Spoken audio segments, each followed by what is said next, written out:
নতুন ভোটারদের ভোটার তালিকায় নাম নথিভুক্ত করতে দিনহাটা কলেজের ছাত্রছাত্রীদের উৎসাহিত মহকুমা শাসকের বুধবার দুপুর 2টো নাগাদ হঠাৎ করে দিনহাটা কলেজে যান মহকুমা শাসক ডাক্তার রেহানা বশির। মূলত যারা 18 বছরের ঊর্ধ্বে কলেজের ছাত্রছাত্রী রয়েছে তাদের ভোটার তালিকায় নাম তোলানোর উৎসাহ প্রদান করাই মূল উদ্দেশ্য ছিল তার। এদিন তিনি কলেজে পৌঁছতেই তাকে ঘিরে ধরেন ছাত্রছাত্রীরা।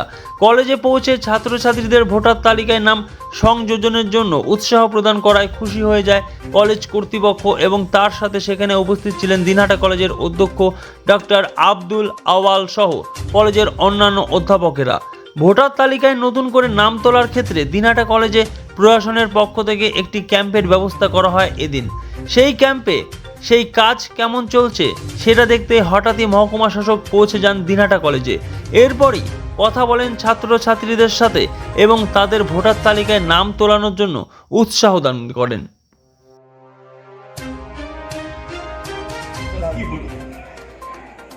আজকে আমাদের কলেজে এসডিও ম্যাডাম এসেছিলেন এবং ডেপুটি ম্যাজিস্ট্রেট এসেছিলেন।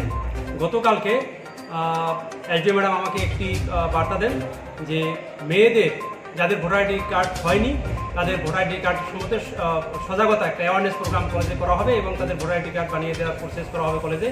সেই মর্মে তিনি যে বার্তা এবং কাগজের লিস্ট দেন সেই বার্তা এবং লিস্ট আমরা টিচারদের গ্রুপে শেয়ার করি এবং টিচাররা তাদের নিজেদের ছাত্রদের গ্রুপে তারা শেয়ার করে, যার ফলস্বরূপে আজকে আমাদের 200-রও বেশি মেয়ে যাদের ভোটার আইডি কার্ড নেই তারা হলে জমা হয়েছিল এবং সেখানে এসডিও ম্যাডাম আসেন এবং আমাদের ডেপুটি ম্যাজিস্ট্রেট আসেন। তারা এসে ছাত্রছাত্রীদের কথা বলেন এবং তাদেরকে ফর্ম দেন এবং আশা করা যাচ্ছে যে তারা সেই ফর্ম তার সঙ্গে কাগজ নিয়ে আসবেন, ডকুমেন্ট নিয়ে আসবেন এবং আগামী 2-1 দিনের ভিতরে তাদের ভোটার আইডি কার্ডের তৈরির প্রক্রিয়া চালু হবে।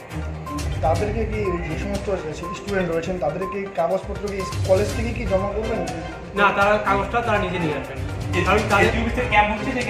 সেই ক্যাম্পে জমা করবেন। এটা 4 দিন চলবে। 4 দিন ধরে চলবে। আজকে থেকে শুরু হলো? আজকে থেকে শুরু। শনিবার পর্যন্ত? শনিবার। Sponsored by Bishal emporium. যুগ বদলেছে জীবনের ধারা, তাই নিজের ঘরকে শৌখিনতায় মুড়ে ফেলতে চলে আসুন। Co-sponsored by